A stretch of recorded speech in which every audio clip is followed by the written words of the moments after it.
So radiation protection. So what are the objectives of radiation protection? So the ICRP, that is the International Commission for Radiation Protection, stated that the overall objectives of the radiation protection is to provide an appropriate standard of protection for man without unduly limiting the beneficial practices giving rise to radiation exposure.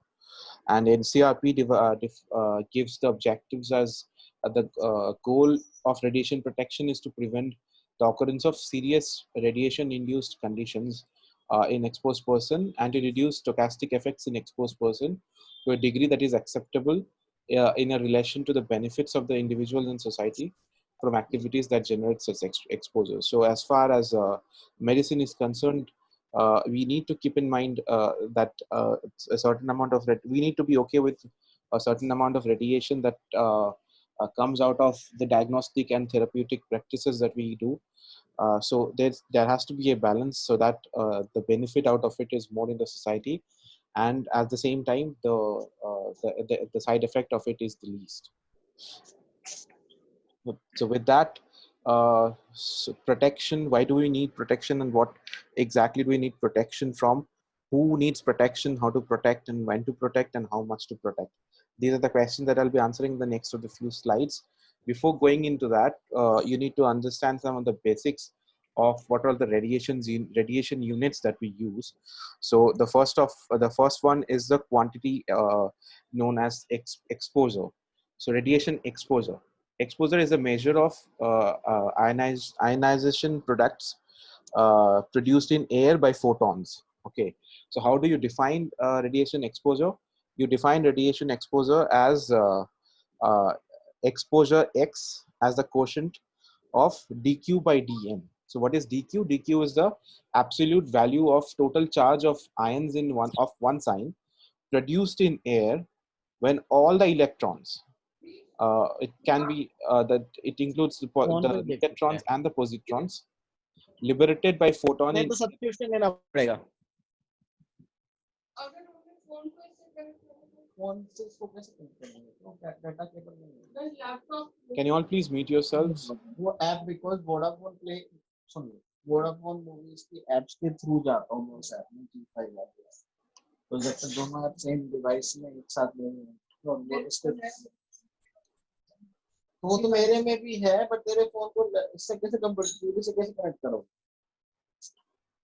Excuse me. Can you all please mute yourselves? So you can like mute everyone. Yes, I know I'm trying that. I'm not getting that option. I was getting it yesterday. I'm not getting the options. Anyway, let's continue. So radiation exposure is basically X is equals to dq by dm.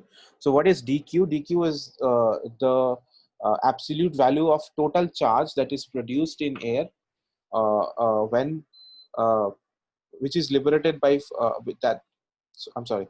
So produced in air when all the electrons liberated by photons in air of mass dm are completely stopped in air. So basically, if sorry. Yeah, so basically just look at it. If this particular region is a region of interest, when an X-ray beam is passed through it, what it does is it produces electrons. How does it produce electrons? By ionizing the air molecules in the path of the ray. So when it is ionizing the air molecules in the path of the ray, it is producing electrons, and these particular electrons are responsible for the charge that is being produced in a particular area, right? So the amount of charge of the ion that are produced in a particular amount of mass, that is what gives us exposure. Am I clear, or do you want me to repeat myself? Sir, repeat please. So Roentgen is basically how much charge is being produced in a area of unit mass, right? So if when the X-ray is being produced, what it does, it the photon hits an orbital electron, and that electron is ejected from the atom, right? And this particular electron would again act on other molecules that are present in the air and ionize those molecules. So things are being ionized. That's why this is called an ionizing radiation, right? X-ray is an ionizing radiation. So any ionizing radiation would eject electrons from atoms, and those would act on other molecules, and they would get ionized. So whenever some molecule is ionized, you get, so this is suppose the molecule, it breaks into something plus, एक खोज बता रहा है something minus, right? So कितना पढ़ चुके हैं so if we add all the charge of a particular, add all the charge that is owing out of that particular radiation in an area of unit mass, that would give us the Roentgen, exposure का or rather the exposure, right? Am I clear now? Yes, sir. Yeah, so you need to, the reason I'm spending so much time in this particular slide is because I think there are some first years in the audience, if I'm not wrong, and they need to be very clear about the various units that are being used in radiation. So Roentgen is one of the earliest units that were used, and back then it was understood that the quality of X-ray, or the reason we are studying X-ray, the effect of X-ray or any ionizing radiation for that matter depends on how much ions it is producing in a pair of mass dm.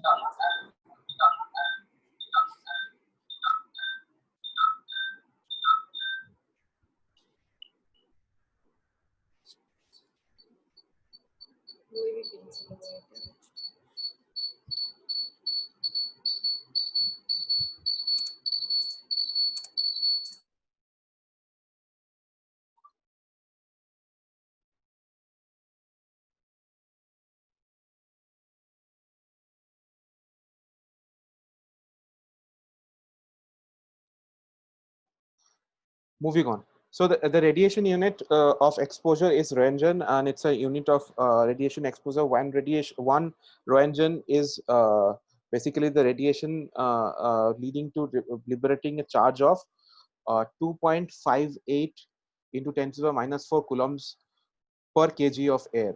So that is the SI unit of exposure.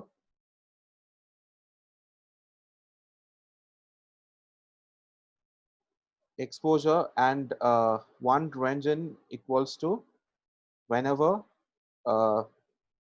in 1 kg of air, a certain amount of radiation gives rise to 2.58 into 10 to the power minus 4 coulombs of charge. That is when we would call it as one Roentgen. Okay, the reason I've added so many pictures of William Conrad Roentgen is because you would get spotters like this in your Viva exams. So when I'll be sharing the slides, please go through all these pictures again. You might get any other a picture from any angle, from a different angle, or from a different age of the particular scientist, and you still need to identify who he or she is. So before we move forward, I just wanted to share a small video from one of my favorite series, Chernobyl. Let me see if it plays or not. Otherwise, I'll move on. It's not playing that well. Anyway, I'm gonna move on. So basically, what happens in this particular scene from Chernobyl is that after the accident of the reactor, where the RBMK reactor explodes, they thought that it was, the amount of radiation was close to 5.6 Roentgens per second. It was close to 3.6 Roentgen per hour, and that was the reason because the reason is because whatever dosimetric machines that they had, the upper limit of their measurement was only 3.6 Roentgen per hour. However, the actual amount of radiation that was being that was being generated at that point of time was close to 5.6 Roentgen per second, which comes as more than 20,000 of Roentgens per hour, which is basically, as explained in that particular scene, is basically double the dose that was being given away during the bomb in Hiroshima every hour. So in 1 hour, it's like two bombs exploding, and so that's what kept on happening every hour.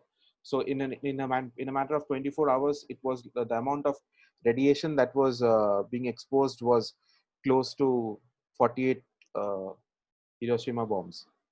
Moving on to absorbed dose. Roentgen is more or less obsolete now as far as measurement of radiation is being concerned. The one that we mostly use is absorbed dose or simply dose, and and it can be defined by the amount of energy imparted by ionizing radiation to a material of mass dm. So we moved on from the amount of charge created by radiation to the amount of energy deposited by radiation. So from charged, we moved on to energy.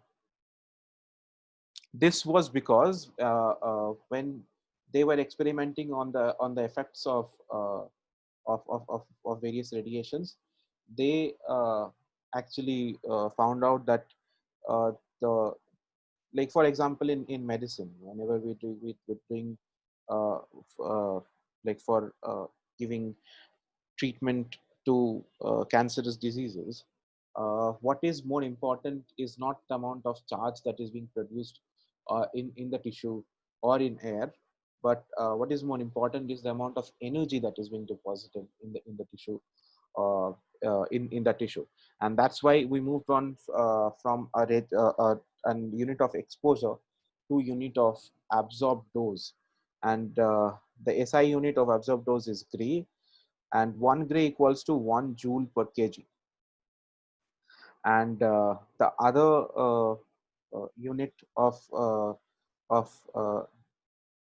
absorbed dose is rad, and 1 rad equals to 100 ergs per gram, which is again 10 to the power minus 2 joules per kg. So basically 100 rad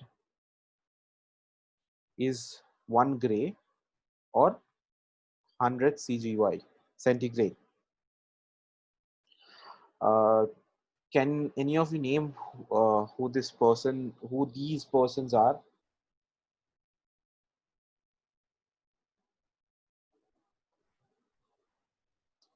You all can mute yourselves, right?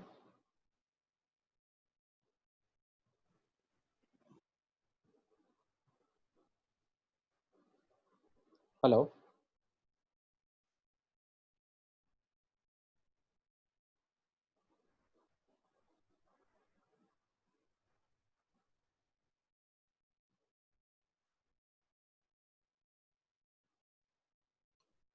Yeah. So can you please unmute yourselves and answer who they are?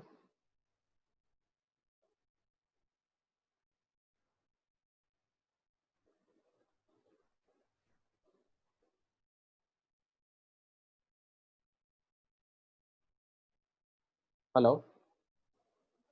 Am I audible?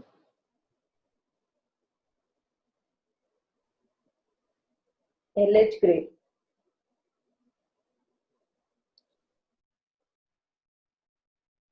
Yeah. There's no issue with the unmuting thing, right? If you don't know, I'm gonna answer in the next slide, but there's no issue with unmuting, right? Okay. Okay. So all of them are basically Lewis Harold Gray. There are 3 pictures that I've put from different age, different time, and he is the scientist who did the research and found out that gray absorbed dose would be something that would be more appropriate as far as as far as measuring radiation was concerned. Deposition of energy in a patient uh, by radiation exposure. So 1 gray equals to 100 rad. We've already discussed that. Moving on to the next slide, and coming to dose equivalent. So dose equivalent is when we multiply a factor known as quality factor to the absorbed dose, and that is when we get something known as the dose equivalent. Why do we use this quality factor? Is because it's because of the it depends on what type of tissue the radiation is being exposed to, and also it depends on the type of radiation. So that gives us a quality factor, and when we multiply the quality factor with an absorbed dose, we will get the dose equivalent. The reason behind so let me explain in a simpler way. uh, the reason we needed a dose equivalent was because dose equivalent gives us the biological effectiveness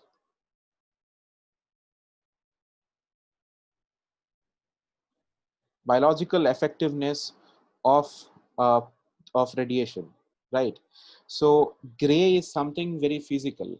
The gray is essentially just how much amount of energy it's being deposited in a certain tissue, right? It's a physical measurement, but we are not getting into the biological effectiveness of the particular radiation. So it is quite likely that even though the radiation does deposit, for example, heavy particles, right? So it is quite likely that even though the radiation deposits a higher amount of energy whenever it is being irradiated with, but at the same time, the biological effectiveness or the DNA damage that is something that we see that we understand when you talk of biological effectiveness, DNA damage. So it is quite likely that the DNA damage would not be as much. So to assess the biological effectiveness, we need to multiply something, and that factor is quality factor. The quality factor does not have any units in itself. It's just a factor that we add based on the quality of the radiation beam, and then we get the dose equivalent. Am I clear up till this point? Should I move on?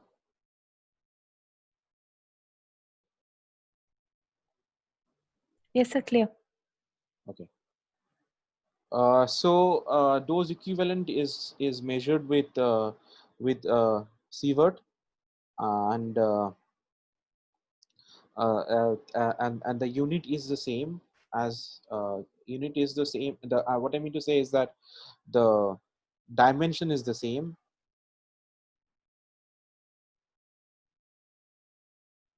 The dimension of sievert and a gray both are same, and that is joules per kilogram.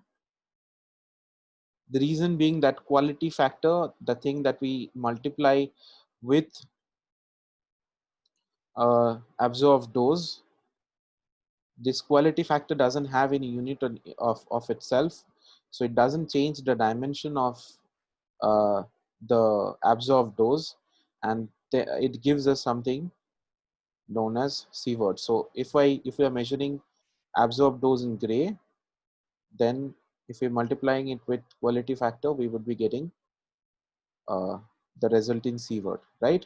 So 1 gray is also 1 joule per kg, 1 sievert is also 1 joule per kg, and gray is the physical quantity, and sievert is the biological effect. And the formula that is there is H equals to Q into D.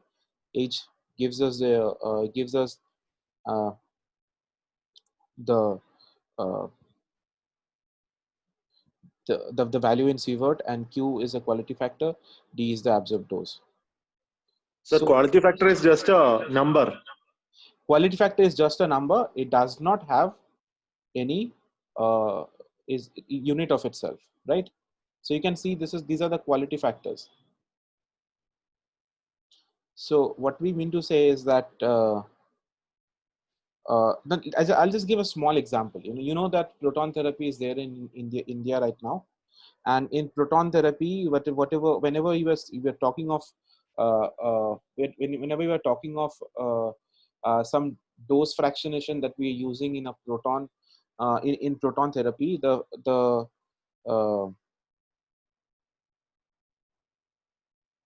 the unit that we use is equivalent, okay, Gray equivalent.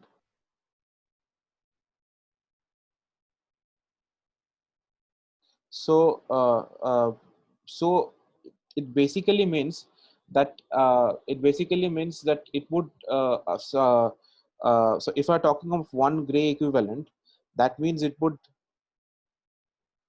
so basically they're talking about the cobalt equivalent. So basically 1 Gray of it is not actually 1 Gray it is actually just 1 Gray of absorbed dose. As far as absorbed dose is concerned, it for example, one Gray equivalent would be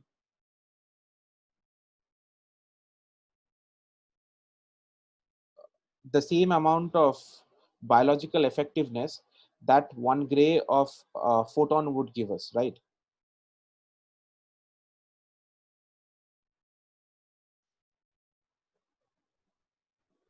So when you're comparing between photon, which is basically gamma rays or X-rays, and protons, the quality factor is by a multiple of 20, which basically means if I'm giving 1 Gray of proton, even though the energy deposited is the same as what how much amount of energy that would be deposited by 1 Gray of X-ray, but uh, the the biological effectiveness would be 20 times. That's why even though we are using 1 Gray of proton, for example, we cannot compare 1 Gray of proton with 1 Gray of photon, because these two will have much different biological effectiveness. Why we To understand why, we need to study radiobiology for that, and we need to understand the concept of linear energy transfer, which is what is being explained here. I will not go into the details of that because we would need another class for that.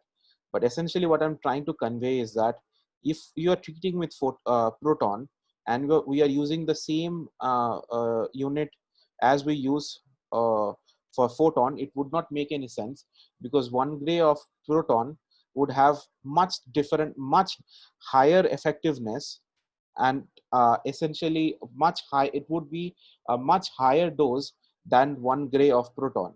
That's why we use something like Gray equivalent, which is basically we're comparing with the uh, with the amount of energy that with the amount of biological effectiveness that we would have out of photons.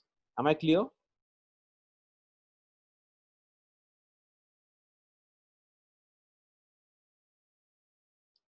Hello. Yes, sir. So I'm not going into the details of this. So basically, this gives us how to get to sievert from absorbed dose, and how do we get there is for each an organ. So sievert is something. It's a dose. It's a unit which we usually use for for the purpose of protection against low dose of radiation for the general public, and also for the radiation workers. And there the upper limit of amount of radiation that is acceptable to the radiation workers is given in sievert. And because it's a in it is given in millisievert, in fact. And this is a unit that we use to basically look for very low dose of radiation, mainly to look for the stochastic effects of radiation. And how do we calculate the whole body effective dose is we need to add for each and every organ. We need to look at the tissue weighing factor and the amount of equivalent dose that is being deposited in that particular organ. So the amount of equivalent dose would be measured in milligray, would be measured in milligray, and we have to multiply with that, with the tissue weighing factor of that particular organ. For example, 0.12 is a tissue weighing factor for bone marrow, and yeah. So, and we would be adding all the and 1 MSV would be the would be the equivalent dose in that particular organ, and we need to add the all the effective dose we need to add for each and every organ, and that would give us the uh, effective dose in millisievert for the whole body. So when the whole body is evenly exposed to 1 milligray of gamma ray radiation, the effective dose would be when 1 millisievert multiplied by the tissue weighing factor of that particular organ. Right? Can I move on? Yes, sir. So radiation, do we live with radiation? Yes, of course, because there is cosmic ray radiation within our body by virtue of the radioactive materials that is naturally occurring in our body, in food we drink, in the food we drink, the water we drink. So so this is called so these responsible for the natural sources of radiation. And coming to the effect of radiation, so the effects can be broadly divided into the deterministic, stochastic, deterministic and stochastic effect. So this is a question that comes in DNB exams quite often. Deterministic effect is uh, the somatic clinically attributable effect in an exposed individual, and stochastic effect are the somatic and hereditary and it is attributable in a large population. Deterministic effect is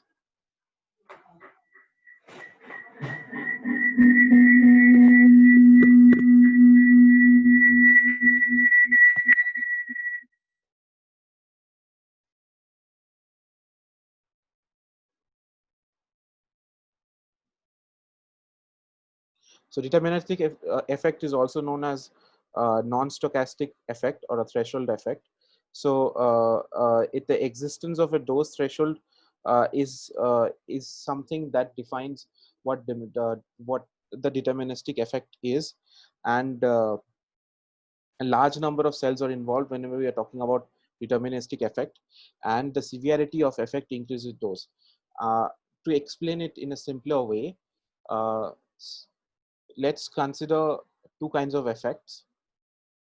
We know that radiation will cause radiation. One effect of radiation is malignancy. So if a person is being exposed to radiation, there's a chance that the person would get a secondary malignancy owing to that radiation. At the same time, we have seen in the patients who are receiving radiation that they get skin toxicities, right? So let us compare these two effects. Malignancy is if a person receives higher dose of radiation, the probability of him getting cancer increases, right? But if a person is getting higher dose of radiation, the intensity of toxicity would increase. So toxicity is something that is a deterministic effect. If we increase the dose, the intensity of the effect would increase. If we're giving a very high dose, the patient would get a very bad a skin reaction. The intense, there is nothing called intensity when we are talking about stochastic effects. So stochastic effect has no intensity. It's not like if the person is getting a higher amount of radiation, the person would get more severe type of cancer. There is nothing like that. It's the only thing that the probability of the person getting cancer would be increasing. So that is what stochastic effect and deterministic effects are. The main difference is that the threshold, there is a threshold for deterministic effect. So you know how after how much radiation a person would start showing signs of toxicities, but there is no threshold. Even a very low amount of radiation may cause uh, uh, stochastic effects in the person. So what are the stochastic effects? We'll come to that later. So basically, deterministic effect is a measure, is a mechanism of cell killing. Whenever there is a large amount of cell that are being killed in the body, and it overwhelms the possibility of the body to replenish the number of cells, that is when toxicity occurs, and that is what gives us a deterministic effect. But stochastic effect doesn't depend on the cell kill. It basically depends on the cell modification. So genetic modification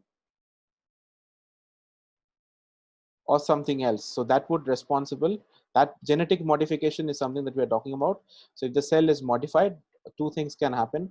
It can either give us cancer, or it can lead to any kind of a birth defect. So these two are the most common. So stochastic effect, when you talk about the effects.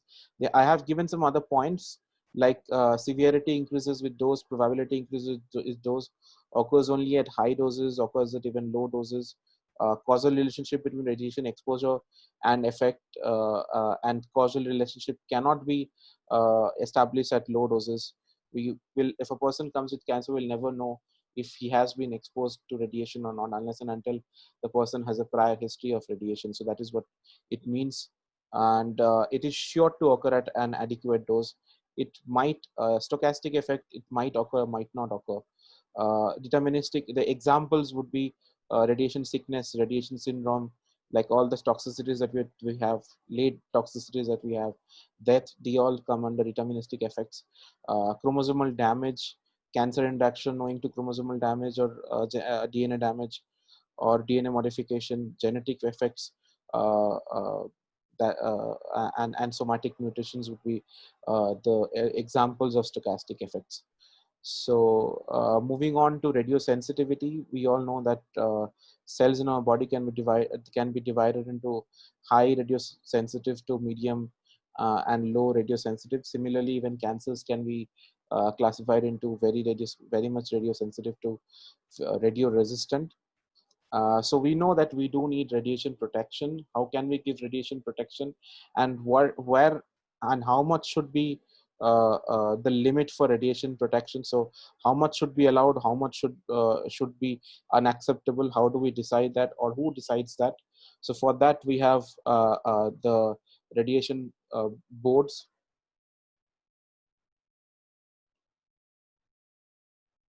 Yeah, of course, both effects can be seen in the same person. Both effects can also can of course be seen in the same person.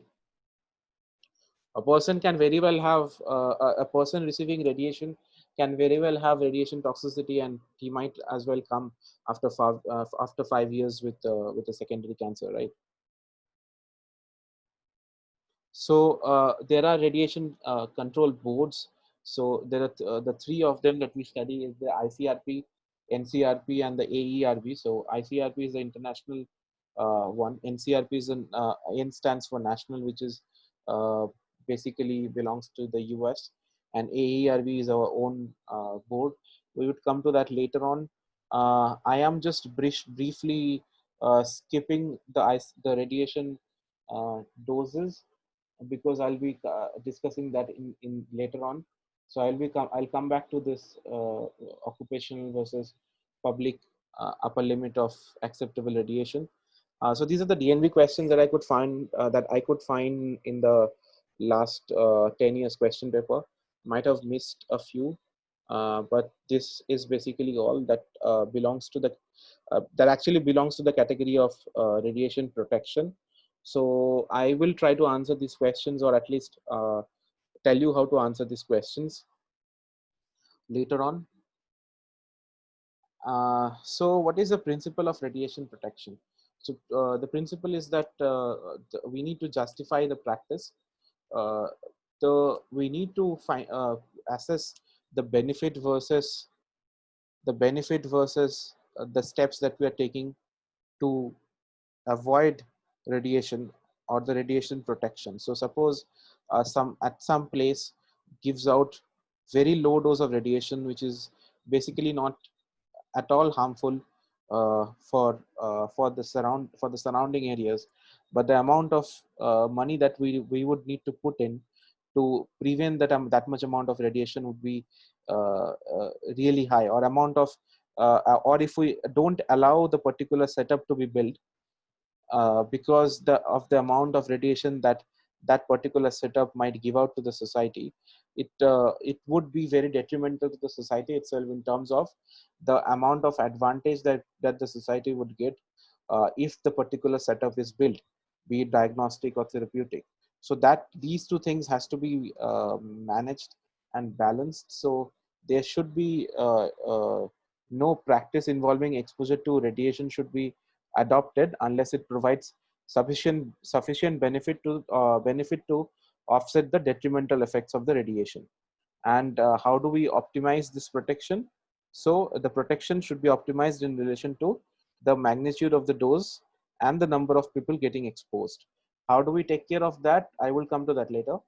And that would result in optimize that, and this optimizing is done by planning and dosage that has maximum therapeutic benefit with minimal side effects. So this particular idea it's not just about setting up a radiotherapy or a diagnostic therapy unit. It is also the principle of whenever we are giving treatment to the particular region. So whenever we are planning a treatment, we should always try, the main motive of the treatment is to give the highest amount of radiation to the target volume and at the same time saving the surrounding areas. So the highest amount of radiation that we can give to this particular target volume with the least amount is decided, the upper limit of the radiation dose that we can give the target volume is decided by the side effects that a person would get owing to radiation that would come to the surrounding areas. So that is what optimization means. And I'm talking about the principle of radiation protection. So what principle does it give rise to? Yes, it's basically the definition of therapeutic benefit that I'm talking about. So, but not just in terms of not just in terms of therapeutic ratio to the patient, but also in terms of the therapy of the benefit to the society. So that gives us the principle of ALARA, which is as low as reasonably achievable. So the reasonably in word in this particular context means a lot, which I think I have explained in the previous slide. So there are basically two types of instruments that coming to radiation monitoring devices. So basically there are two types of instruments that are used to detect radiation, and these instruments can be broadly classified into what the instrument does. Is it just trying to detect if there is a radiation in that particular area or not, or is it trying to measure the amount of radiation that is there? So radiation detecting devices would not give us the amount of radiation that is there. It would just give us results in yes or no. But radiation that would measure the radiation would give us the amount of radiation that is there. So these type of instruments are called radiation dosimeters. That gives us a measurement of the amount of radiation is present. The other type is the radiation detection devices, which will give us an yes or no based on if there is radiation or not. So dosimetry, what are the principles of dosimetry? It should monitor and record ionizing doses, and must distinguish between background radiation. The personal dosimetry is whenever we are monitoring if one particular person is exposed to radiation during their work. Personal dosimetry policies need to be there need to be there in all occupationally exposed individuals.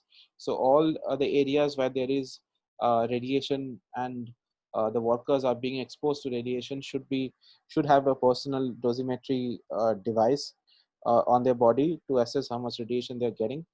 The data from dosimetry are reliable only when dosimeters are properly owned and they receive proper care, and they are returned on time. So whenever you are supposed to give back your TLDs after every 3 months, it should be given in 3 months. You shouldn't be giving it after 6 months. At the same time, you're storing the device is also something that you need to add here, because it also depends on where you store your protection device whenever you're going back home. You cannot keep it inside the radiation machine.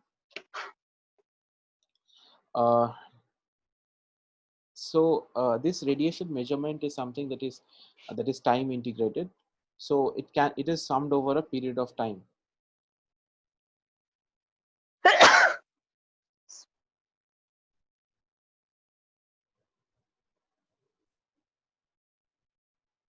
There's a question, sir. Can you please explain optimization again?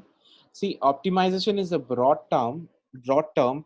Optimization can be whenever you're talking about optimization in terms of IMRT planning or something like that. It means something not exactly different, but it means something slightly different. And whenever you're talking about optimizing in terms of left behind in line when beam is turned on, what all the steps do we follow thereafter? Yeah, so optimization is basically whenever we are trying to optimize the dose to the target volume by keeping the dose to the surrounding normal structures least. For example, there are dose limiting structures. Suppose we are targeting the prostate. So the dose limiting structures would be something that comes in front of it, which is the urinary bladder, and something that is behind it, that is the rectum. So the dose to the prostate can be as high as the bladder or prostate would allow me to. Okay, so if the bladder and prostate, if it was a target volume where there are no structures, no surrounding structures that would give us side effects, then I could have gone to a very high dose. But in presence of normal OARs in the surrounding, that limits the dose to a particular target volume. So optimization is the planning technique in which we are trying to give the highest amount of dose to the target volume and keeping the dose to the surrounding structures at the minimum, so that it gives us a minimum side effects. At the same time, highest efficiency to the cancer treatment. And the question that was asked, I'm not sure what is suppose the radiation. I'm not sure what is done. I'll look into it and I'll find out the answer. But as much as I know that for that particular month, your value would not mean anything. You need to mention this to the AERB that your TLD was kept inside the radiation room and that you are not actually there, and your measurement for those 3 months will be invalid.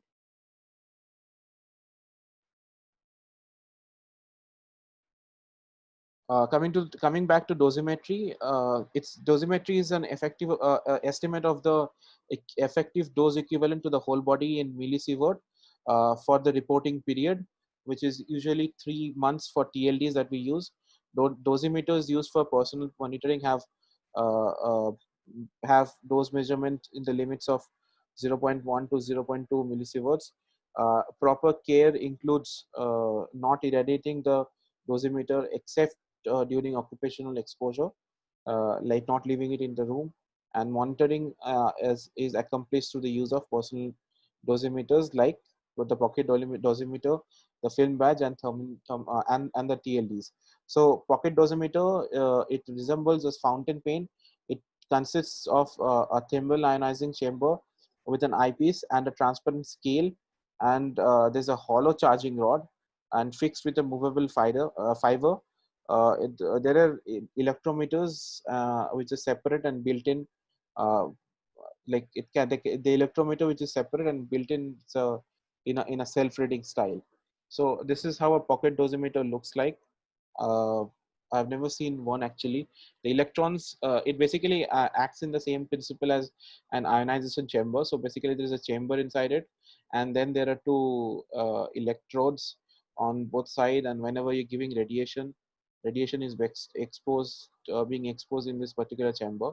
So all the molecules or the atoms that are there in these chambers would get ionized because of the radiation, and then these ions would move to the electrodes of the opposite sign. So the positive ions would go to the negative electrode, and the negative ions would go to the positive electrodes, and then it is connected to a device that would actually measure how much amount of current is being produced in this particular chamber. So if it is calibrated in such a way that the amount of current that is being produced in this particular chamber would give us the amount of radiation that was exposed to this chamber. So that is how an ionization chamber works. Disadvantages of it is that it can easily be damaged, and it can be unreliable in inexperienced hand, and it does not give a permanent record. So it just gives an instantaneous record of at that particular time, but that record is not saved anywhere. So it does not give a permanent record. Film badges are simply just photochromatic films that are being kept in the badges. So whenever there is radiation exposure, there's a photographic effect, and the radiation would uh, act on the chemicals that are present in that particular film, and it would blacken the photographic film. At based on how much it has blackened, would give us the amount of radiation that was being exposed. You're supposed to wear it in the collar region because it includes the head and neck and the lens of the eyes that are unprotected. And wearing period is usually 4 weeks. At the end of the period, the film inside is changed, and the exposed film is changed to the Bhabha Atomic Research Center, and it is useful in measuring up to 0.1 millisievert. The problem with film badges is that it is not sensitive enough to capture very low levels of radiation,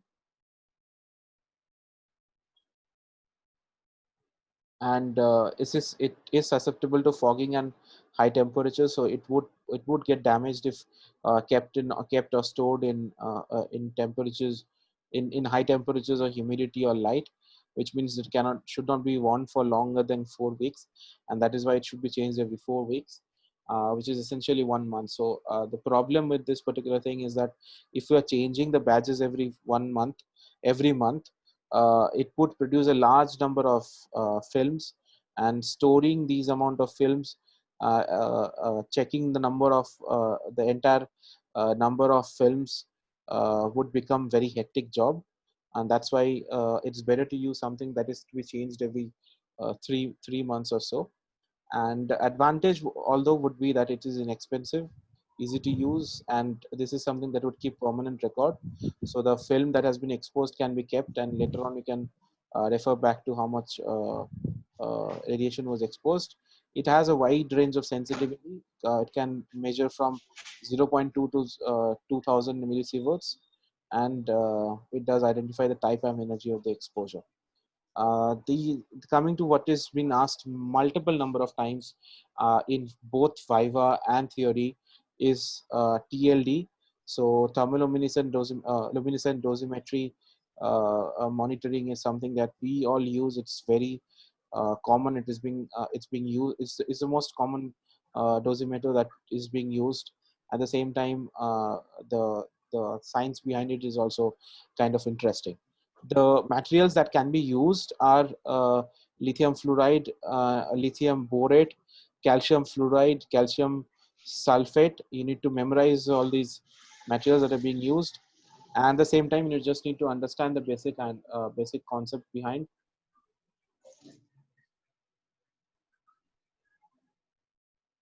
You need to understand the concept behind the thermal luminescent dosimetry. The concept is simple. It has a crystal.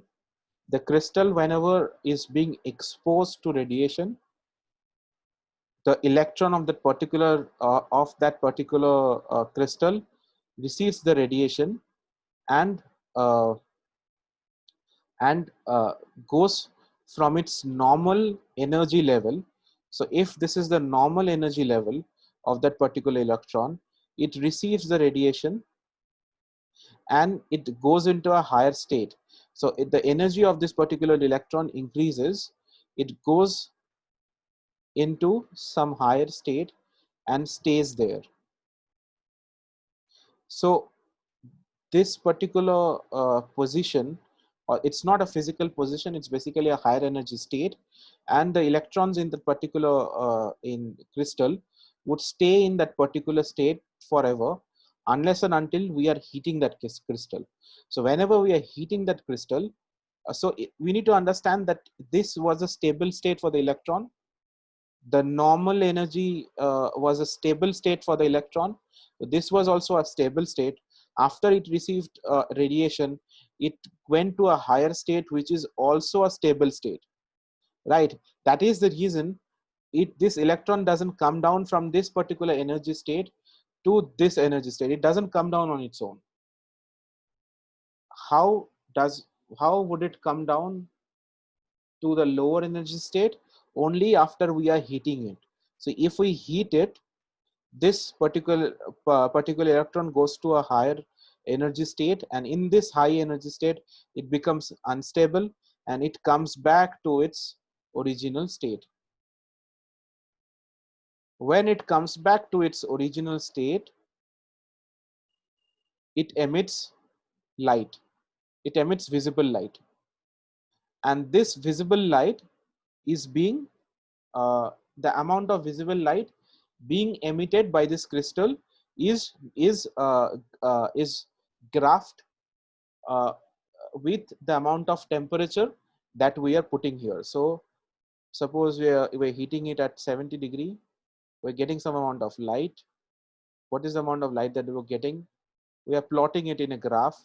We're heating it at 90 degree now, and what is the amount of light that we're getting? We're plotting it, and this gives us a curve, and based on this curve we would be able to understand how much radiation was exposed to that particular TLD. So am I clear up till now? Are there any questions? Can you please unmute yourself and ask if there is any question up till now, so that I can move on? Please explain the concept of, sir, previous dose monitor. Can you please repeat? Your voice broke in between. So please explain the concept of previous dose monitor. The film badge? The dosimeter. Which one? The film badge or the TLD? No, sir, that pencil-shaped dosimeter. You're talking about film badge or TLD or the pocket dosimeter? It's a pocket dosimeter. Pocket dosimeter.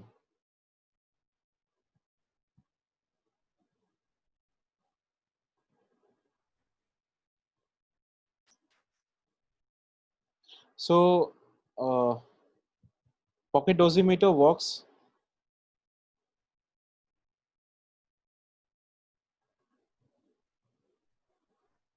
One second. It's not, yeah. So pocket dosimeter works in the concept of ionization chamber. So what in an ionization chamber, there are you can use some gas or any liquid or any kind of matter inside this ionization chamber. It's a closed chamber, and whenever radiation is coming into this chamber, what is happening is that it is ionizing whatever material that is inside the chamber. Okay, whenever this material is being ionized, so like I said, it whenever something is ionized, it gives us something plus something minus, right? So the positive ions would go towards the negative electrode, and the negative ions would go towards the positive electrode. So whenever the ions are traveling to the electrode, or the electrons are traveling towards a positive electrode, that would create a current between these two. So if you're connecting these two wires, it would create a current between these two. Otherwise, in absence of radiation, there is no circuit. There is no connection. There is no electricity that is flowing through this wire, unless and until it is exposed to electricity to radiation. Radiation would cause ions, and these ions would be going towards the electrodes, and that would cause a current to flow through this wire. And if we keep something like a voltmeter or an ammeter, that would measure the amount of current that is being flowing through this wire. We can calibrate it to the amount of radiation it is being exposed to. So more radiation would give more current through the particular circuit, and that is basically how I understand. That might be the entire process might be a bit more intricate, but that is how I have understood the working of an ionization chamber. This particular principle is being used in various other devices also. So this is what we are just talking about, personal dosimetry, but we will just briefly jump through. I'm not going into the advantages and disadvantages. It is all there in the PPT. Whenever you're going through it, please go through it, and you will get the answer. Uh, uh, it needs to be stored properly in a place where there is no radiation, and it should be in low light areas, away from fluorescent or UV lights or heat or sunlight. Because if it gets heat, then the electron would come back to its original position, and we won't be able to assess how much amount of radiation was exposed. These are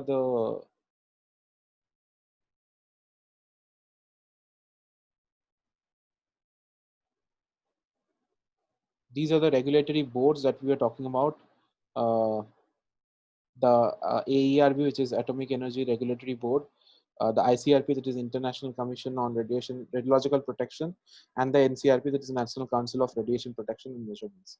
So with that, I would end my presentation, and I would move on to discussing the questions that you need to answer, and also I would discuss on the dose limits that are given by ICRP, NCRP, and the AERB.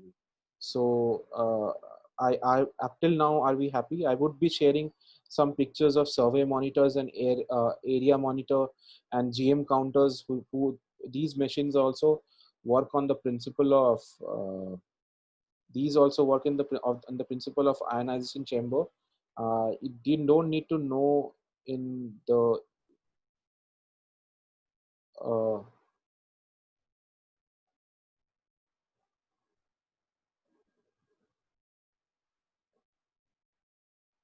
yeah. So I missed some points here while discussing the TLD. So there in a particular TLD, there are the crystals. There are 3 of them that are kept in a particular TLD, and they are basically, they're called as Teflon discs, and named as D1, D2, and D3. And there are filters that are over the TLD. Okay, so the first filter contains of a metallic filter. It can be aluminum or copper. The second one is a plastic or perspex, and the third one is open. And there is a paper over it. Although the plastic thing is open, there is a paper on it over it, wherever your name is being written. So that paper has its own stopping properties of itself. So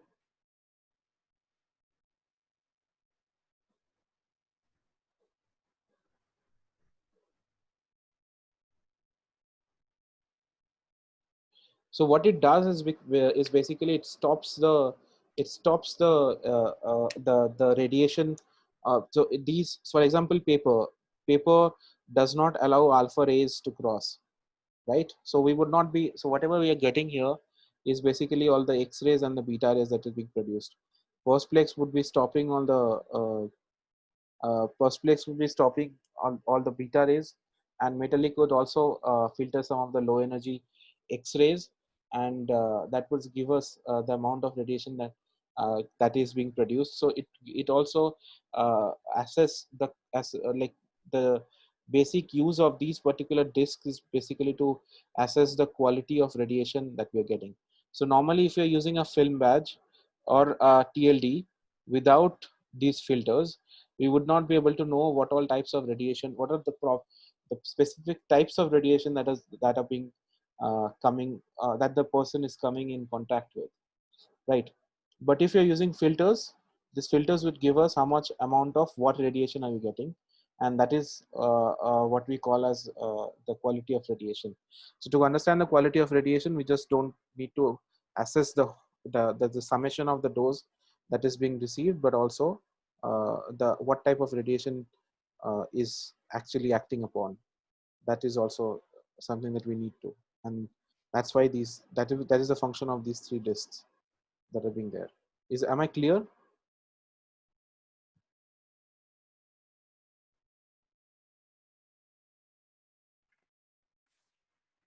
Yes, you are Yes, clear, sir. Rajni.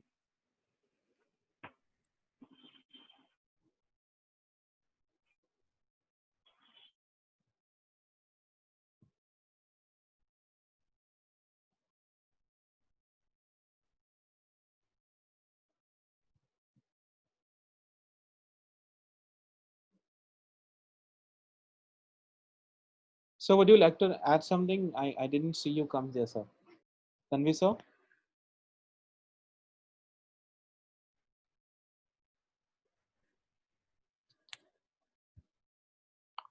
Hello?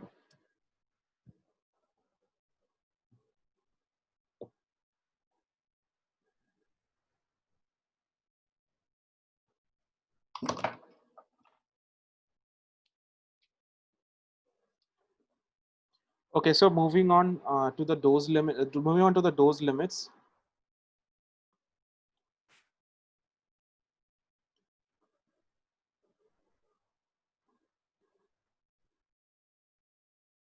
So the dose limit has been given by ICRP, NCRP, and the AERB. Like we explained, the ICRP is the international organization.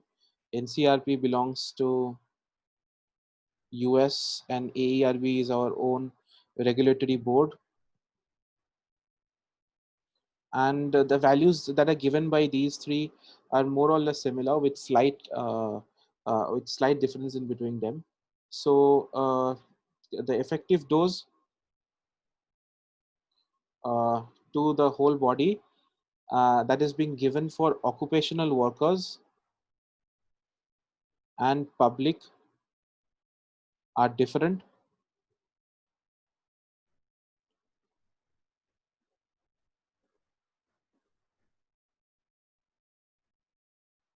So occupational workers, ICRP says that the total amount should be 50 millisievert millisievert per year. Okay, so it is 50 millisievert per year for ICRP. The same value for NCRP is also 50 millisievert for occupational workers, but AERB says it should be 30 millisievert. So this is per year. So in 1 year, your dose should not be more than 50 millisievert. In according to the ICRP, your dose should not be more than 50 millisievert according to the NCRP, and in 1 year it should not be more than 30 millisievert according to AERB. But however, the ICRP and NCRP also gives uh, what should be the upper limit over a period of 5 years, and that is same for all of them. That is 100 millisieverts.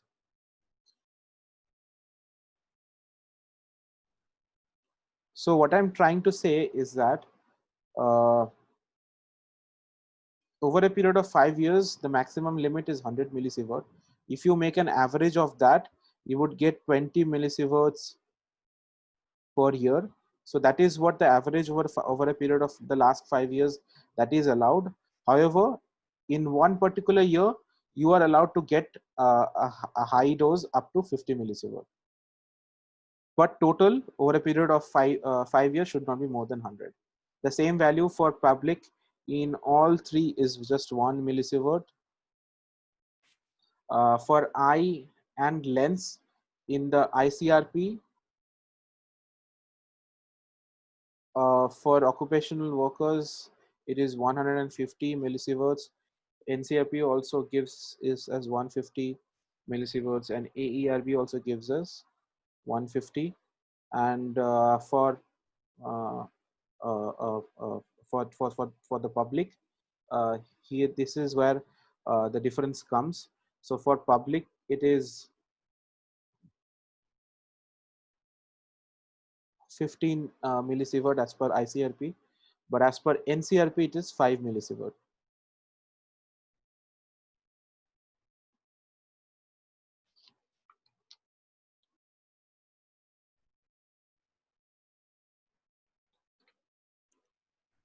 Moving on to hands and feet, this is same for all of them.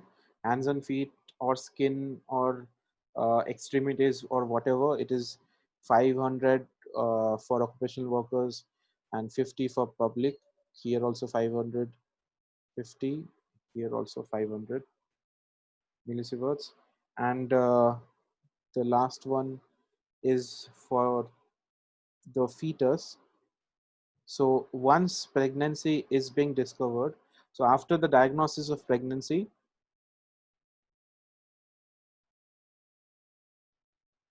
you don't need to see what she was already exposed with before the diagnosis. So after diagnosis, the upper limit for occupational workers would be 2 millisievert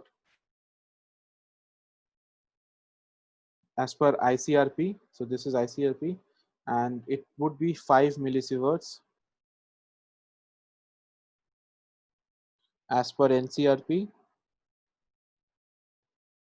and the same value is 2 millisieverts. So it says AERB says the dose to the lower trunk should not be more than 2 millisieverts after the diagnosis of pregnancy. However, NCRP also gives a per month value, and that is not more than 0.5 millisieverts per month. And AERB also talks about doses to trainees, and the trainees should not be more than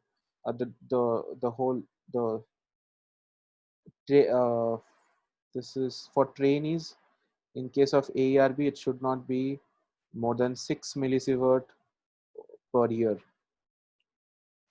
And for public, it is again one only as per AERB. And the question also comes as to why the dose limit for public is less than what we allow for occupational workers. So can anyone unmute themselves and answer this?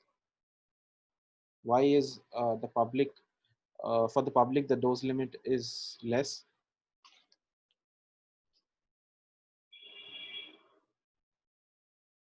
Is anyone there?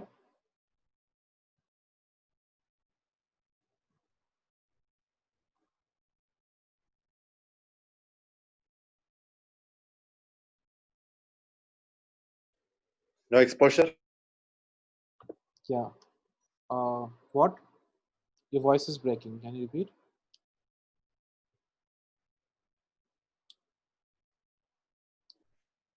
So there are various reasons as to why a lower dose is allowed for the public.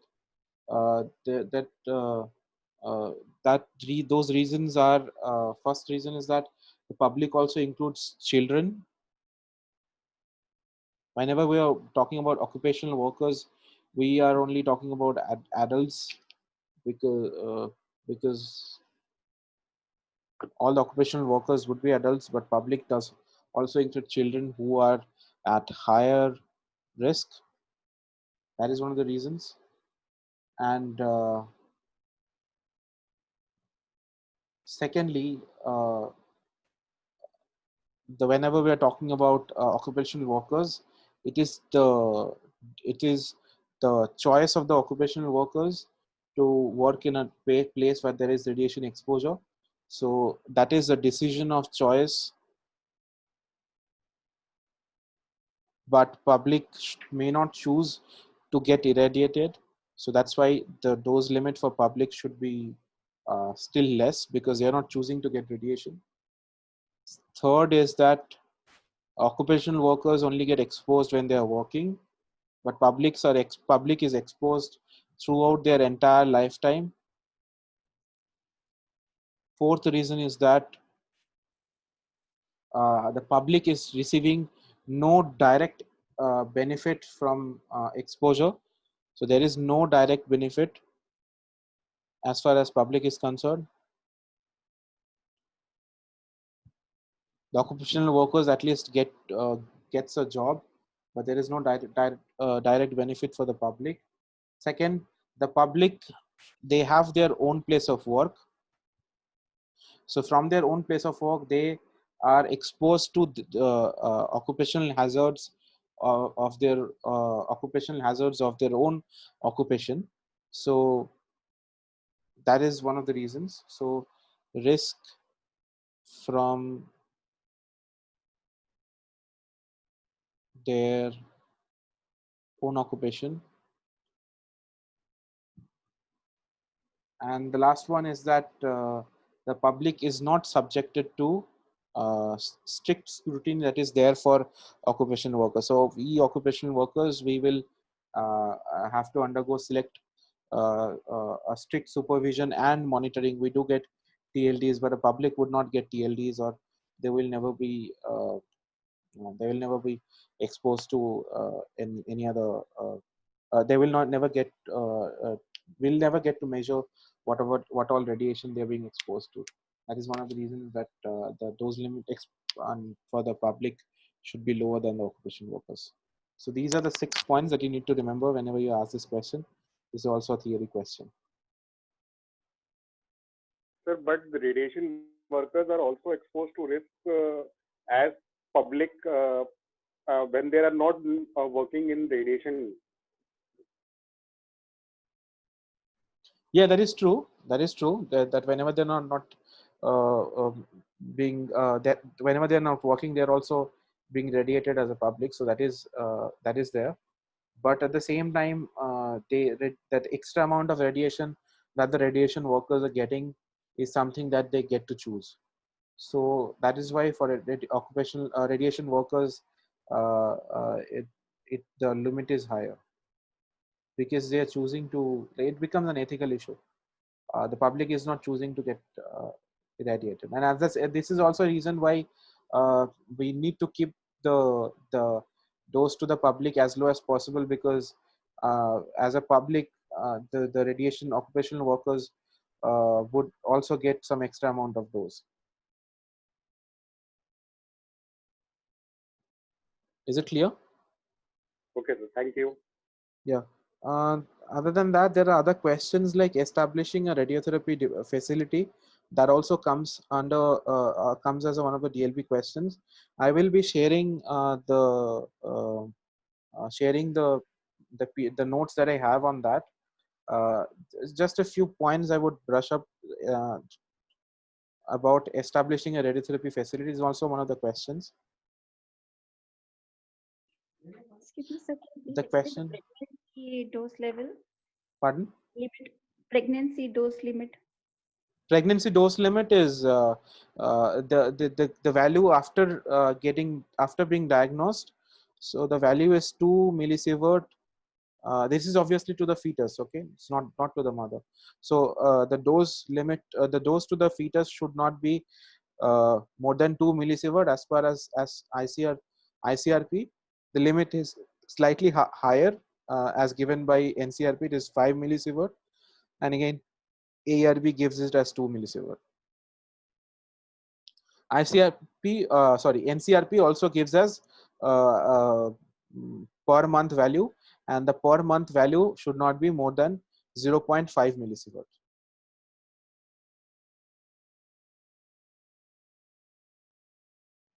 Okay, thank you, sir.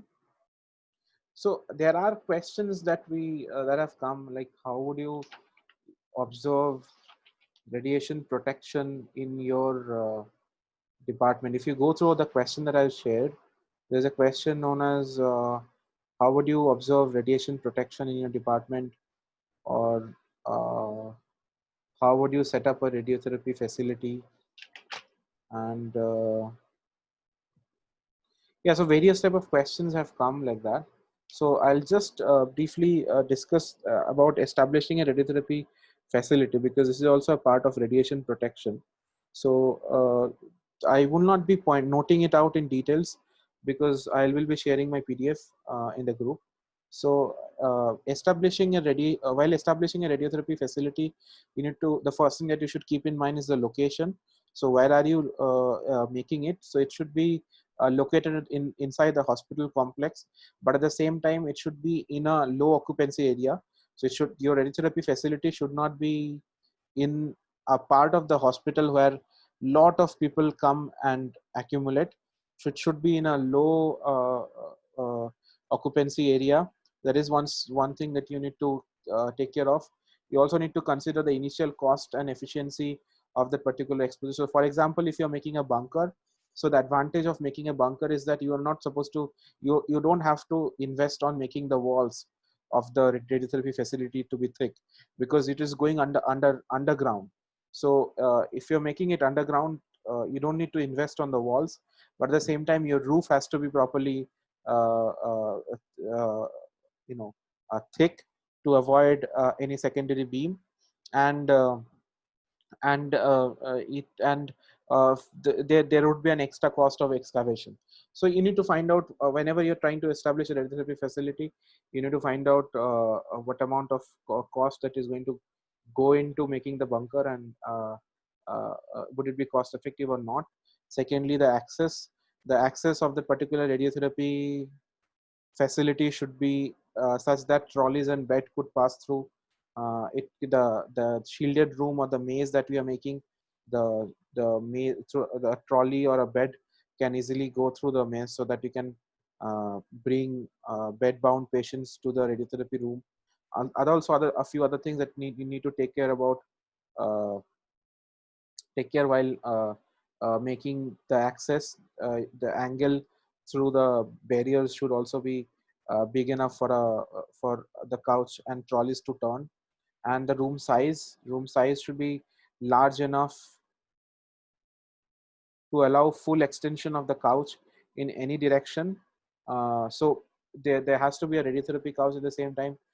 Some you would see that you need to have another secondary couch, or a stretcher where the patient is brought in. So there should be enough space for both of them. There should be a space to store other electron applicators, immobilization devices, and other things that you need to store inside the radiotherapy room. Uh, Third thing you need to mention about the maze. So you need to understand that maze is only required. So what is the function of the maze? Can anyone answer? What is the advantage of having a maze wall? Scatter. More than scatter, the main advantage is to avoid. Yes, scatter is also the right answer, but another advantage is to avoid having a shielded door, right? So if you are not using a maze, suppose this is your radiotherapy room. Your walls are shielded. You're putting enough concrete in the wall so that radiation cannot go through. But your door has to be shielded too. So that makes the door very, very heavy. So if you are trying to avoid that, the easiest way to go about is making a wall like that, so that radiation is not scattered up to the door, and then your door can just be a normal wooden door. It doesn't have to be a shielded door. Only thing is that you should that the there should be an interlocking system that should be active on the door, but your door doesn't need to be a shielded one. That is the advantage of maze. And so yeah, while making the maze also, you have to see to it that uh, there is no sufficient scattering uh, through the maze, and it decreases the need for a heavy shielded door. And also maze, through the maze, someone mentioned conduits. So the ventilation ducts, the AC vents or the AC ducts can be made to travel through the maze. So the electrical wirings of inside the radiotherapy room and the ventilation ducts all can be made to travel through the maze, so that we don't need any other special conduits for these walls and all. So that is another advantage of maze. The next point is you have to mention about door and the interlocking system that is there. So you must have seen the interlocking system. There is the whenever your radiation is on, your radiation cannot be turned on whenever unless and until the door is locked. Only when the door is locked, there can the radiation be turned on. And if someone comes and suddenly unlocks the door, the radiation stops immediately. So that is what an interlocking system means. So that interlock should be fail safe, and fail safe means safety is not jeopardized when in the event of failure of any of the components. So even if somehow the door doesn't lock or something doesn't work, there should not be like that the radiation can be turned on in any way. So even if something is malfunctioning, the radiation machine should stop working. It should not malfunction. The door should not malfunction in spite of the radiation machine working just fine. So you should not be able to, the malfunction should not be in such a way that the door is not getting locked, but you are able to switch on the radiation. So that is what fail-safe means. So you need to mention this term fail-safe, and you need to mention about the interlocking system. Other things like motion detectors, emergency power, mechanical failures, you can mention all of those points as I have given in my notes. But in view of time, you may avoid all those things. Other thing is the treatment control area. So treatment control area, you need to mention about treatment control area. So in treatment control area, you need to mention about what all things are there. So you have one separate monitor for the CCTV to see what is going on inside the radiation room. You have a separate monitor for the imagings. So whatever CBCT or EPID image that you're taking inside the room, that should be visible from outside. And then there should be another computer that has other hospital informations, like the patient informations that you can get, and you can verify the patient. So you're not giving one type of radiation to another patient. So you get to verify the patient the identity of the patient. So you need another computer separately for patient identification, record, and verification. And then you have the main console that is connected to the radiation machine and radiotherapy machine. And also there should be a patient observation area where patient observation area and so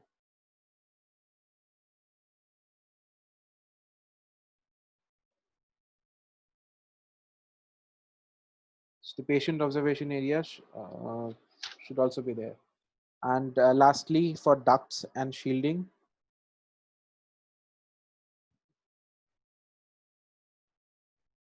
so so there are ducts that are there in the radiation room, and these ducts allow various uh, wires that travel from the console to the machine. At the same time, it also there are also the AC vents that travels from the outside to the inside, right? So these AC vents and other ducts and wires and things should need to travel from the console or from the outside to the inside. Like I said, we can make them in such a way that it travels through the maze. But if it travels through the maze, there would be wastage of a lot of wire, and that may not be cost effective. So the other option may be to make it to travel through a duct. And duct is basically whenever we are making a hole in the ceiling, or making a hole in the wall, we have to keep in mind that whatever wall we are making the hole should not be the primary barrier. What is a primary barrier? I would come to that later. But the hole should never be in a primary barrier. It should be in one of the secondary barrier. There, if you are making a hole for the ducts and vents and all those things to travel, you need to add another shielding. How do you add another shielding? So you can use lead, and lead. So this whole thing can be made out of lead. This particular thing that I'm drawing right now can be made out of lead, so that the radiation does not travel through the particular hole that I have made for the wires to travel, and the wires would travel somehow like this. So you can draw this diagram in your own way to explain. Other things I need to make sure is working are the room lightings and the lasers. Not important as far as radiation protection is concerned. So room, but still mention if the question is how would you set up a unit. So there need to mention lasers. So whenever you put switching the lasers on, the room light goes off. Last one is the construction material. So you need to make sure what all construction material that are being used. So based on the density of the construction material, and for example, suppose you need to make a shielded room, right? So you can make it out of lead, because we know that lead is something that prevents radiation to travel through. But why are you not making it out of lead? Because it wouldn't be cost effective. So to make it cost effective, it should be something that has a good amount of density, but at the same time it is not costing a fortune. So that is something with what is there with concrete. So concrete has a density of 2350 kg per meter square. There are, in some books, density of a lot of other things are given, not necessary to remember. Barite, you can remember barite. That has a density of 7900 kg per meter square. So the more dense material that you're using, the less should be the thickness of the wall. So if the concrete has, if you're using concrete, it has to be a certain amount of thick to allow radiations to allow least amount of radiation outside the room. So whenever you're making this, after the bunker is being made, the AERB people come and check if there is any amount of leakage or not. So if there is some certain amount of leakage, that can be made up, that can be made with that can be taken care of with by adding extra steel plates or lead plates from the area wherever the radiation can leak. Second point is air conditioning. Even for air conditioning, like I mentioned, there should be a duct system. So you cannot make a straight hole in the wall. So instead of making a straight hole, the hole should be like that, so that this particular hole in the AC vent is being taken care of by another secondary wall. So this is how the wall should look like if you're making a hole for the AC vent, so that the AC vent can travel like this. And other associated facilities can be made. I think this is, I don't need to mention anything else as far as radiation protection is concerned.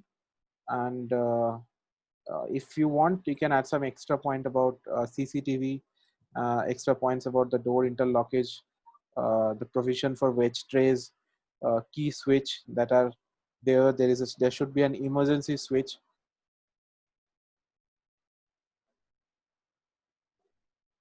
That should be there in the console to switch off radiation whenever there's an emergency. And next is when you need to practice some diagrams if you, because sometimes have asked questions about how would you draw a diagram of a radiation bunker. You need to see if they're asking for a diagram of a cobalt bunker or a LINAC bunker. It is not much different, but uh, you should see what they're actually looking for. They're looking for a cobalt or a LINAC. LINAC has higher energies, so the primary barrier for a LINAC would be thicker, and the secondary barrier for the primary barrier for LINAC would be thicker as compared to the primary barrier for cobalt machine. So just practicing the diagram, it's not much. What you need to do is draw a room like that,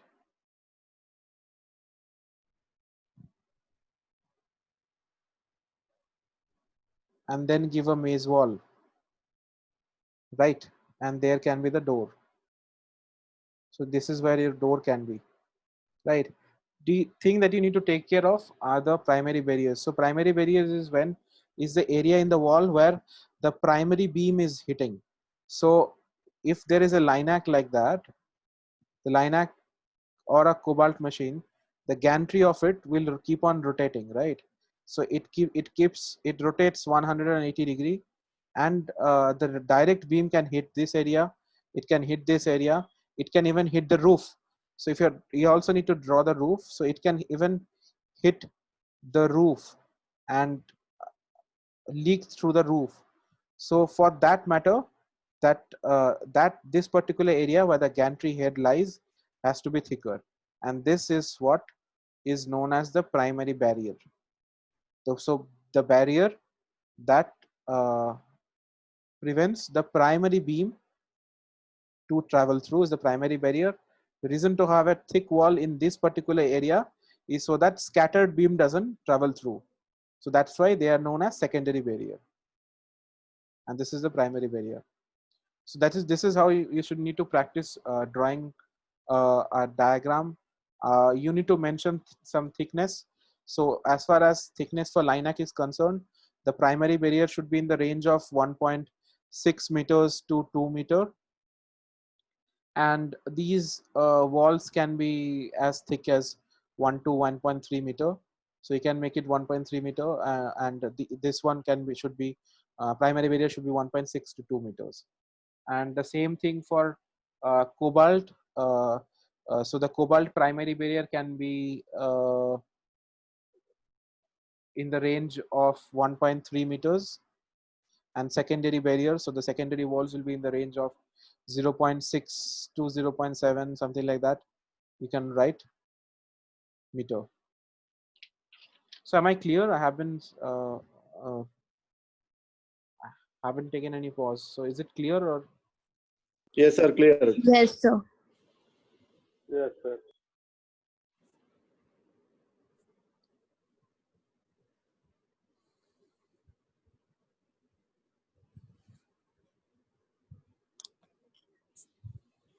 So can you please explain the thickness once again, sir?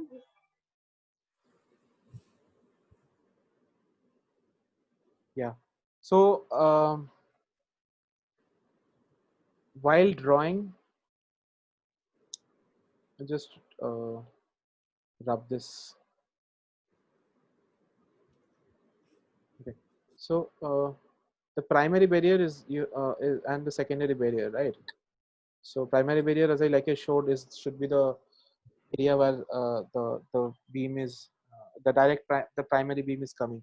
So for a LINAC, you can give the primary barrier something like, whenever, this is what I'm mentioning, whenever you're drawing, right? Whenever you're drawing, you draw it like this. You draw thickness.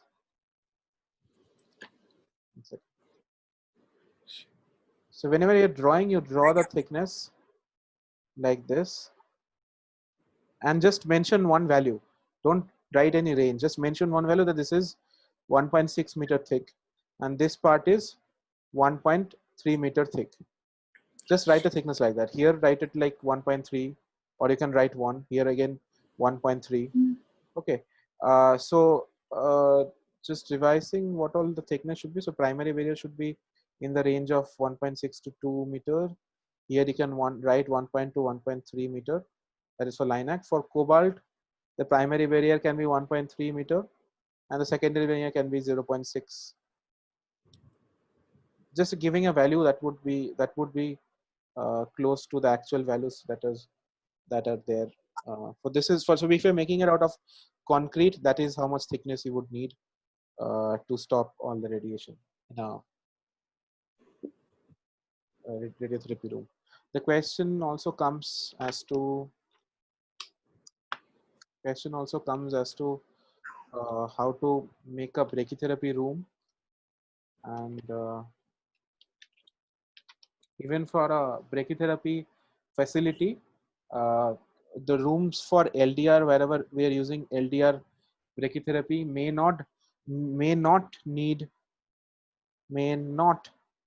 any special shielding at all.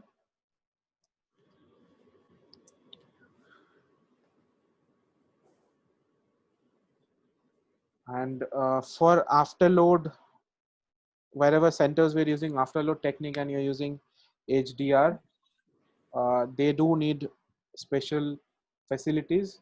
So the following are to be considered. The following points need to be taken care of before to decide what type of room that it should be. So you need to decide what type of treatment that you are doing. So if you're treating cervix versus you're treating something else, so that would depend on the amount of dose that you are giving in one sitting. So if you are doing a particular type of treatment, so that gives so what all treatment you want to do, based on that, how much radiation will you be exposing in one go, and that would depend on what type of wall that you're making. So the treatment technique that you'll be using, the type of patients that you'll be treating, number of patients that you'll be treating per day or per year, the radioactivity of the particular isotope that you will be using, and where will you be storing that particular isotope, and what all security would be there. So these all factors would decide what type of machine that will you be making. Sorry, what type of how you would design the brachytherapy facility. You need to keep in mind that the dose rate outside the brachytherapy facility should be less than 1 millisievert per year. There should be no direct line from the door to the patient's bed. Mind it, I'm only talking about HDR. I'm not talking about LDR here. There again, when in an LDR facility, there is a need for maze. There should be no direct line, so you should not be able to enter the radiation area directly. There should be a shielded door, or there should be maze, and it should be gamma monitor that should be there, and it should be visible at the entrance. So gamma monitor, you must have seen gamma monitor if you have a brachytherapy facility in your center, and as soon as you are entering the maze wall through the door, even before going to the if you're going to the treatment area, you should be able to see the gamma monitor, and you should be able to see that the radiation, that none of that the source hasn't stuck outside, so there is no, so how much count there is, that you should be able to see at the entrance. So you should enter only if it is safe. So there in gamma monitors, there is a light that says safe, and it is green in color, and if it glows, that is when you know that it is okay to enter. Again, there should be CCTVs. For remote loading system, there should be interlock again. So if you are loading it from outside, after you have loaded, after the physicist has gone and loaded the source, and the source comes out of the machine, there is no way the room lock should be opened. And even if someone comes and opens the room lock, the source should immediately go in. So these kind of interlocking system should be there. Other than that, similar to an external beams and unit, there should be walls, roof, and ceiling should be of appropriate thickness, and the staff should be wearing TLDs. And yeah, that's it. And again, to draw a brachytherapy unit, you need to mention you may need to mention what all you're drawing. So if you are drawing something that is, if you are drawing LDR, if they ask for an LDR, you should mention that for LDR you do not need any extra shielding. You only need shielding for HDR centers. Right, I'll be sharing a diagram. There is not much as far as the diagram is concerned for a brachytherapy unit. So it's just the same. You need to draw a maze, a wall.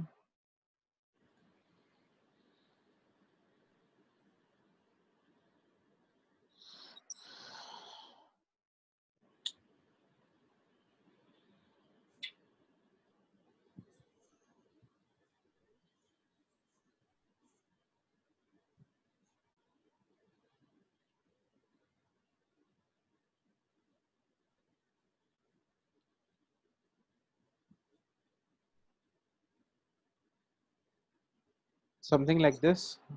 Please draw with a scale, and then you need to just write some random values of the dimensions, like 6.6 meters in this way. This can be 9.5 meters, and this can be 2. This whole thing can be 2.5 meters. And as far as the thickness is concerned, wouldn't need more than 1 meter of thickness, as much as I know. 0.5 to 1 meter of thickness would be enough for a HDR brachy. Yeah, that's it. That I think that that explains it about all the topics that you need to cover as far as DNB questions are concerned. And if you have any questions, I can take it. Otherwise, you can call it a day. It's 11:24. Damn, I haven't checked the time.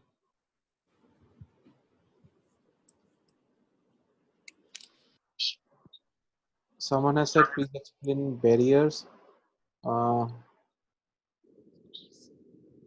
already explained it. Primary barrier is where the primary beam comes and hits. Explain about the maze again. A maze in general, or maze about brachytherapy room? Maze is just so that we're avoiding the direct. If you're avoiding a direct entry, right?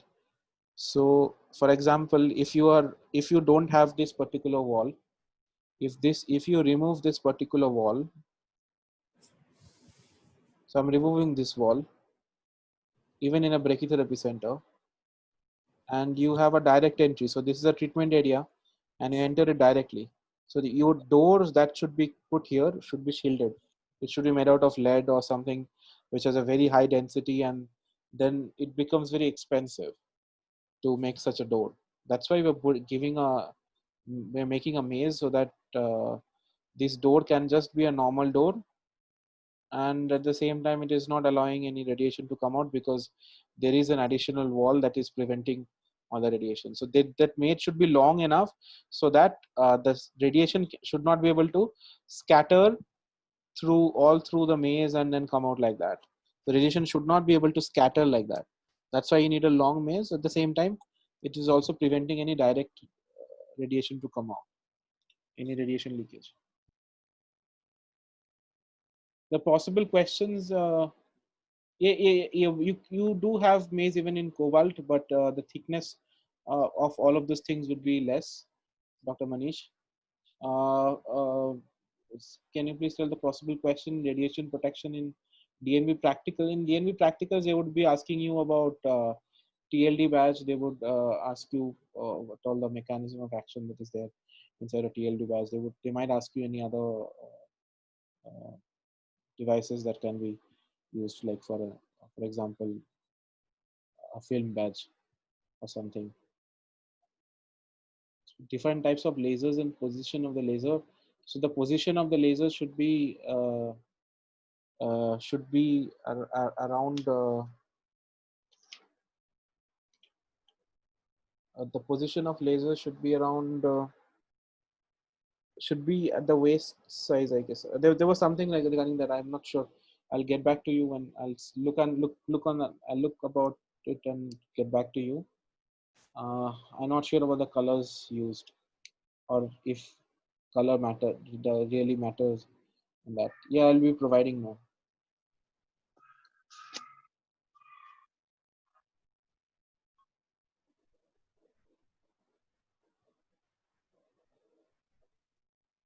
I'm not sure how they have have arrived at that value.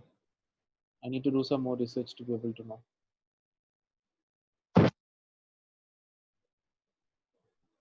Yeah, thank you. I think I should call it a day. Little people are leaving, and I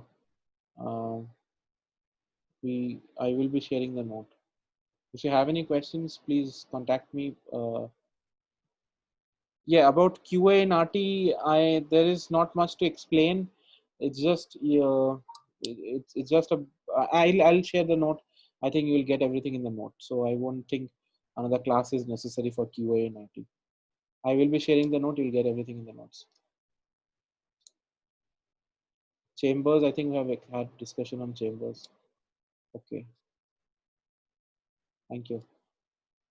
Can anyone unmute and ask any questions? Or I'm calling it a day in the next 2 minutes.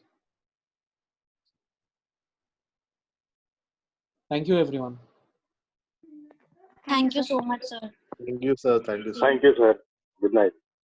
Good night. Thank you, sir.